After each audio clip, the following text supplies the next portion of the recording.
NASCAR on Fox welcomes you to the world center of speed, Daytona International Speedway, just inland of Daytona Beach, where every 4th of July weekend since 1959, stock car faithful have come here with their beach balls and their flags. The event now known as the Pepsi 400. And here they come, and we're coming down here, folks. Got them tight, got them belts tight. Flagman's got that green flag in his hands. Here we go, folks. Boogity, boogity, boogity, boys! Take her down in the first turn.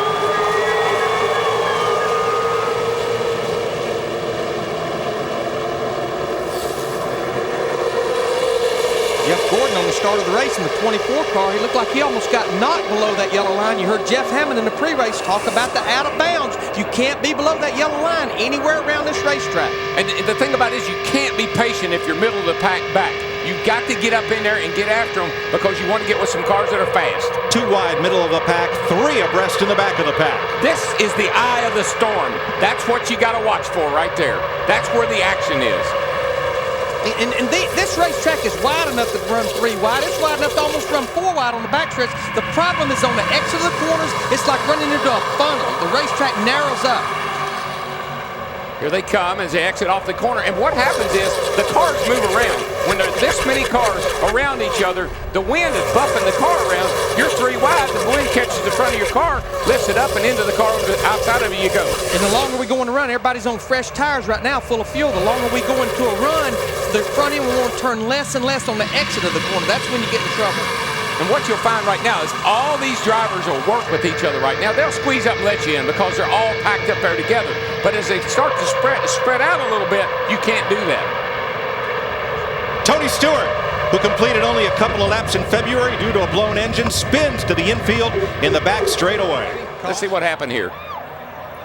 Wow, he just turned right. Looked like the car got down on maybe down on the apron there just a little bit, and the back end came around.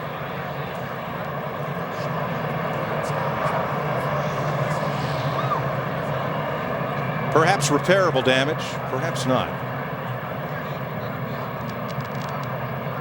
Oh, he got hit. Yeah, there you go. Was that Jeff Burton behind him? And that's Matt Kenseth in the 17 car that they got together as well. I was starting to say that he almost had to get hit from what we saw initially. Green flag, green flag. Started about 66 miles an hour. Going up through the gearbox now. Probably came down there in 2nd gear, grabs 3rd, then grabs high gear. 115 miles an hour at the start-finish line. That lead draft is 40 cars long. That's how many cars are on the lead lap as Ken Schrader restarted on the inside because he is 1 lap down. He started alongside the leader and is trying to get his number 36 back on the lead lap.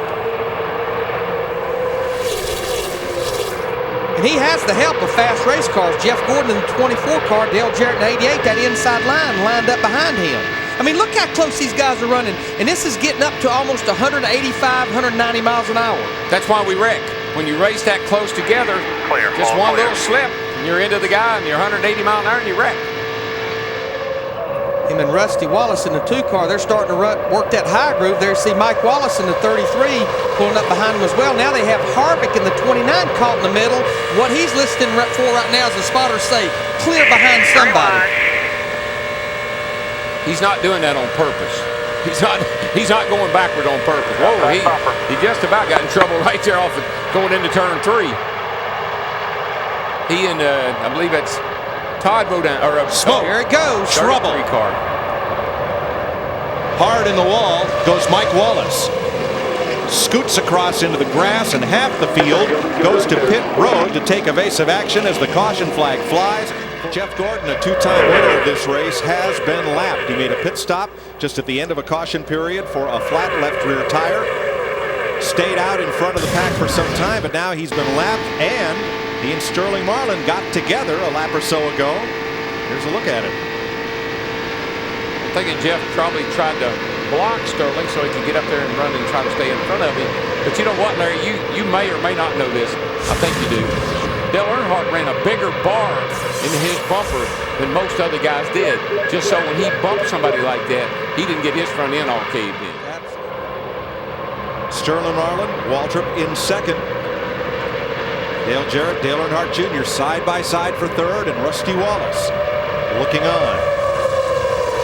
And these cars will just go backs and forth. One on the outside will move up about a half a car at the head. The one on the inside, they'll just go backs and forth, backs and forth.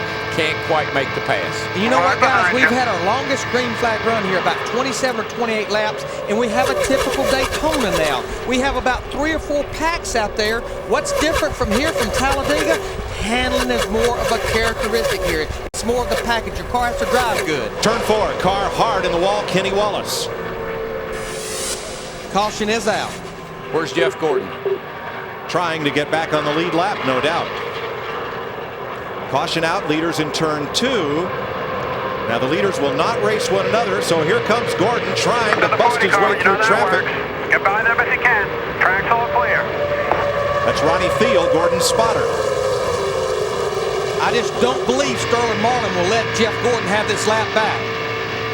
Everybody else will, but they tell you in the driver's meeting, let the leader keep the cars a lap down. He's got a pretty good run, Darrell. I don't know. But I don't think he can make it. Sterling Marlin knows he gives that 24 car a lap back, it'll haunt him later. Let me tell you what else is going to be hectic. We're going to have 35 cars all on pit road at one time, all the leaders. Dick Berger. Rusty Wallace is going to take 4 tires in his car. He is very pleased with the way this thing is running and has called for no changes on it whatsoever. He has said, however, that in his opinion, the 88 Jarrett may have an engine problem. Wallace still in the pits right now. First of the leaders to Steve. Well, Dick, Sterling Marlin wants his car tightened up just a little bit. He'll get 4 tires, 1 pound out of the right rear, and a round of wedge to Matt Yoakum. Tony Eury Jr. is already hitting the lugs in the left front. Dale Earnhardt Jr. is down and away with a 4-tire change. He's not going to beat the 15 on. Dale Jarrett, the 88 car, was a little bit tight. He took a half a pound of air pressure out of both left side tires. Pit stops completed. Michael Waltrip Good job. Way to be. leads the charge off pit road. Teammates Michael Waltrip and Dale Earnhardt Jr., who had finished 1-2 here in that order and in the reverse order. This is deja vu right here, all over again. Driving for the team started by the late Dale Earnhardt, who picked Steve Park as his first Winston Cup driver. And then Dale Jr. moved up from the Busch Series, and Michael Waltrip came aboard. Dale's widow Teresa now owns and runs this team, and has to be pleased to see 2 of her drivers out front at 68 laps. Darrell, how is this type of racing tonight different? There is an art to leading a race. Michael could possibly be backing out of the throttle in just at the right places. At the right places, so it bottlenecks everybody up, keeps them behind him. Boy, speaking of right places, Dale Earnhardt Jr. in the 8 car was in the wrong place. Jeff Gordon in the 24 ran up there right on his rear bumper, backed away, run up again, and got him loose and kicked him out of line. Now Jeff Gordon is right behind leader Michael Waltrip. We're about to see how strong Junior's car is. If he can pull back up the outside behind Michael, I think that'd show us something. Well, here's what I like. Dale Jarrett won down here a lot. 3 Daytona 500s. He's just cruising right now. He's sitting there in a car that I think he's very, very happy with. He's not going to put up a real big fight right now. But here comes Junior on the outside, came up alongside, and now going to drift back just a little bit on Ryan Newman as they get up to turn 3. 77 slipping in there too.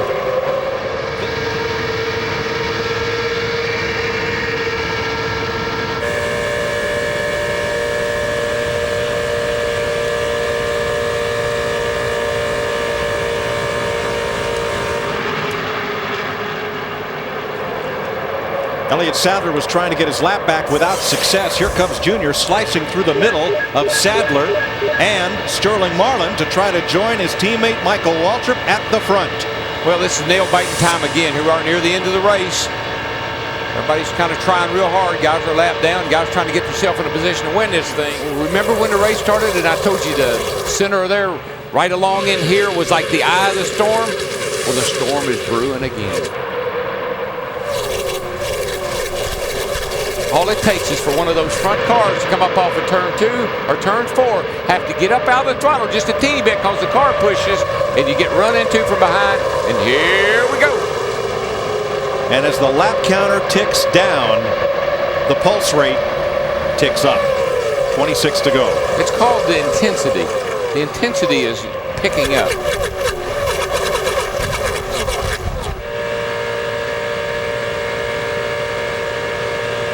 Jeff Gordon in 32nd place. One lap. Whoa, there you go. There you go. This is it, guys. Jarrett, Nemechek, Jeff Burton, Mike Skinner. It's one over. car hard up into the wall, joined by another. And they just keep wrecking. And the hits keep on coming. And the big hit was Joe Nemechek. Brett Bodine on fire.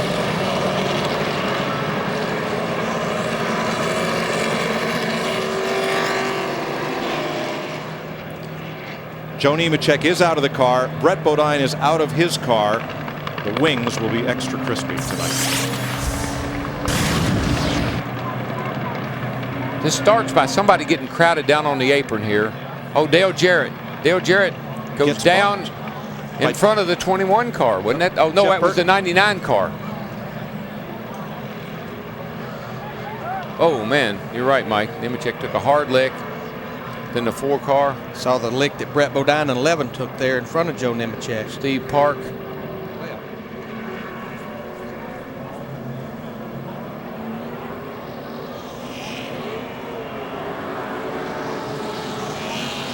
Nemechek gets hit once and then straight up and into the wall.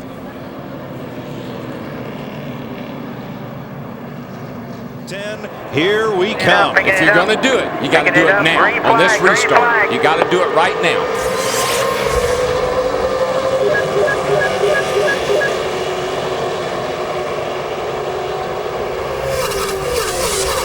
See the group back there about 11th and 12th. Jeff Green and Stacy Compton. The only cars right now stepping out of line, the 30 and the 14.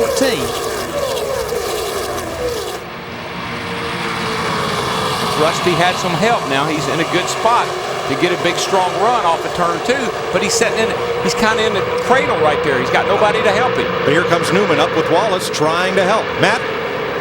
Well, Dale Earnhardt Jr. is trying to get the 2 to help him, but apparently Rusty Wallace is running warm, so he won't stay tucked up underneath the 8 of Dale Earnhardt Jr. In fact, Junior spotter Ty Norris about broke his radio jumping all over Wallace's spotter to try to help the 8. Boy, Rusty just put a block on his own teammate, and now it's going to cost him. But the good news for Michael and Dale Jr. is they're just pulling away. They stack up behind as Marlin has the inside. Mark Martin clawing for track position and Mayfield on the outside in that red Dodge. Well, the trouble is these 2 cars right here, I mean, they don't want to work together. They may be teammates, but somebody needs to tell them. Yeah, I mean, as long as they run side by side, I don't think that gives no one to Dale Earnhardt Jr. to help go around Michael, but it's the greatest thing that can happen for those 2 guys up front. I mean, look where Michael and Dale Jr. are, and we're coming down here with 5 to go. And look at this wad behind them, Darrell. You talk about teammates, you do have Sterling Marlin in the 40 car. You have his teammate back there, Jimmy Spencer, in the 41 car. And Jimmy Spencer, he dodged the big one. He's up there running in 5th right now. Well, they get sorted out here at the front. I think everything will work out fine. But, boy, Ryan Newman and Rusty were really going at it. 3 wide all the way from 10th place on back. 4 laps to go. Whoa, Jeff Bodine gets into tie. They saved it. Holy cow. That's as close as you can come to wrecking without wrecking. And here goes Junior by Michael. Now, where's Rusty going to go? Looks like he's going to stay with Michael on the bottom. Sterling Marlin, the 40, he's going to stay with Rusty. They're going to kill Dale Earnhardt in the back. There's another car about for you, baby.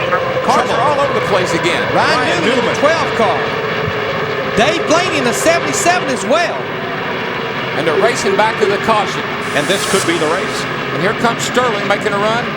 They'll come to the flag with 3 to go. Michael Waltrip leading them home. Rusty Wallace looking for his first Daytona win. Here they come to the caution flag. And this could be the race. I don't know there'd be enough time to throw a red flag. As we have 3 laps to go, caution flies. And Dale Earnhardt Jr. comes across in 6th outside of Mark Martin. But I tell you, Dale Earnhardt owned this racetrack. Finally got that Daytona 500 win. Looks like DEI is starting to own this place. 5 of the last 7 restrictor plate races here. Here he comes to the flag. Michael Waltrip wins the Pepsi 400. All right, way to go, buddy. Rusty Wallace, 2nd. Sterling Marlin, Jimmy Spencer, Mark Martin. The top 5. Boys, you got me back here in February. Yes,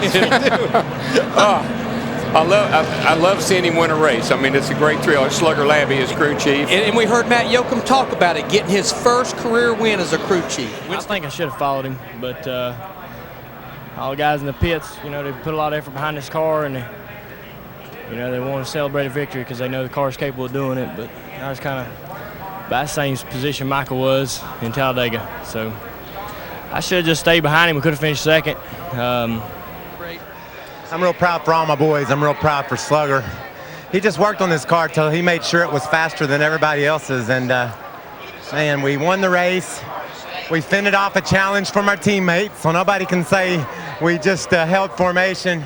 Napa Auto Parts, Ritz Crackers, Klausner Furniture. I told you, this car fits like an old pair of Nike tennis shoes. I just love to squeeze down in it and drive. It makes me feel like I'm a champion when I'm in it.